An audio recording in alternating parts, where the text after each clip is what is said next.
Good evening आप सभी को। तो कैसे हैं आप लोग? आप उम्मीद करता हूँ कि आप लोग की तैयारी अच्छी चल रही होगी। गिन के अब 10 से 12 दिन बचे हैं, अपना बेस्ट दें। तो आइए हम कुछ पॉलिटी के इंपॉर्टेंट क्वेश्चन करते हैं। हो सकता है कि ये लेक्चर थोड़ा सा लंबा या फिर थोड़ा सा टाइम ज़्यादा मैं आपका ले लूँ, बट मेरा वादा है कि इस पीडीएफ के बाद आपके पास पॉलिटी के कुछ सवाल आपके नहीं छूटेंगे और मैं वो सारे इंपॉर्टेंट क्वेश्चन करा रहा हूँ जो कि आपके बीपीएससी 71 में डायरेक्ट छपेंगे। अगर इसमें से 12-13 क्वेश्चन आते तो एक दो ही क्वेश्चन हो सकता है कि अगर वो भी मुश्किल पूछ दिया तो आपसे नहीं होंगे, बाकी इसके अलावा सब आप लोग कर पाएंगे। चलिए शुरू करते बिना देर किए हुए। सिटीजनशिप कौन से पार्ट में? तो part 2 article 5 to 11। Fundamental right particle 3 में है, पार्टिकल 4 में डीपीएसपी है। ठीक है। सिटीजनशिप एक्ट 1995 5 लीगल मोड है इंडियन सिटीजनशिप को एक्वायर करने के: by birth, bye decent, registration, naturalisation और इनकॉर्पोरेशन ऑफ टेरिटरी। तो इसमें आपसे पूछ सकता है रजिस्ट्रेशन के लिए कितना साल रहना पड़ेगा, तो 7 साल। नेचुरलाइजेशन में 12 ईयर। मैं ये मान कर चल रहा हूँ कि आपका एक बार पढ़ा हुआ है तो आपको वर्ड सुनते ही दिमाग में चमकेगा। ठीक है।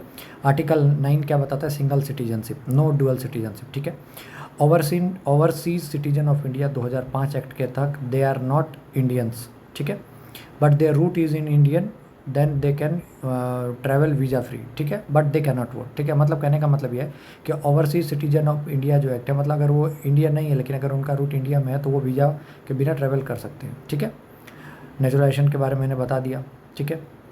सिटीजनशिप अमेंडमेंट एक्ट 2019, उसमें नॉन मुस्लिम रिफ्यूजी फ्रॉम पाक, अफगानिस्तान, बांग्लादेश, उनका जो due date cut off date है वो 31 दिसंबर 2014 है। ठीक है। उसके बाद लॉस ऑफ सिटीजनशिप 3 तरीके से हो सकता है: रीनंसिएशन, डेप्रीवेशन एंड टर्मिनेशन से। ठीक है। Fundamental right part 3 article 12 to 35। Total 6 fundamental right हैं, यूएसए का कंसेप्ट है। ठीक है। आर्टिकल 12 में स्टेट का डेफिनेशन बताता है। उसके बाद अगर आप आर्टिकल 13 में आइएगा तो बोलेगा कि फंडामेंटल राइट के साथ अगर कोई भी चीज़ टकराएगा, कोई भी लॉ है, तो डेट शुड बी वाइड। जैसे एग्जांपल जुडिशियल रिव्यू। ठीक है। अब आपको 2 चीज़ याद रखना है जहाँ से हर साल बीपीएससी करीब करीब पूछ रहा है: इक्वलिटी बिफोर लॉ और इक्वल प्रोटेक्शन ऑफ लॉ।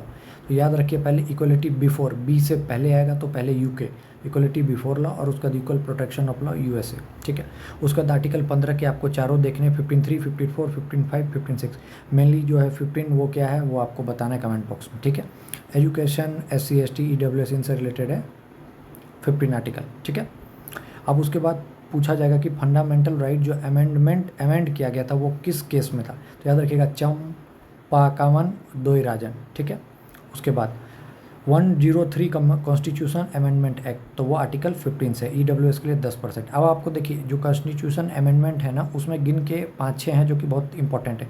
जैसे 86 हो गया, 91। 86 क्या है? एजुकेशन वगैरह से रिलेटेड है कि 6 to 10th क्लास के बच्चों के लिए फ्री एजुकेशन। ठीक है। और उसके 6 to 14 ईयर्स के बच्चों के लिए फ्री एजुकेशन। 91 आपको पता है क्या है? 15% जो है वो सीट स्टेट का, और जिसमें 12 मिनिमम हो गए। वो बीपीएससी 2 बार से 70th में भी उसने क्वेश्चन पूछा है। फिर आर्टिकल कॉन्स्टिट्यूशनल अमेंडमेंट 61 क्या है? वो बताता है कि वोटिंग एज को 21 से 18 तक लेके आ गया है। फिर उसके बाद 101 क्या है? GST। 102 क्या है?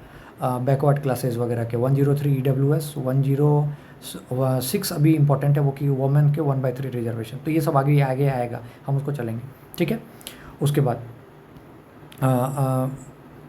आर्टिकल 16(4)(a), ठीक है, ये है reservation in promotion of SC ST, ये 70th कॉन्स्टिट्यूशन अमेंडमेंट।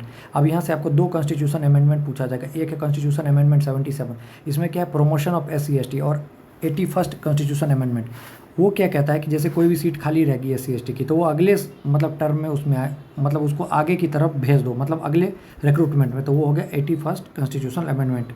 आर्टिकल 17 आपको पता है अनटचेबिलिटी। 18 हो गया एबोलिशन ऑफ टाइटल। 19, 20, 21 फ्रीडम वगैरह से रिलेटेड है।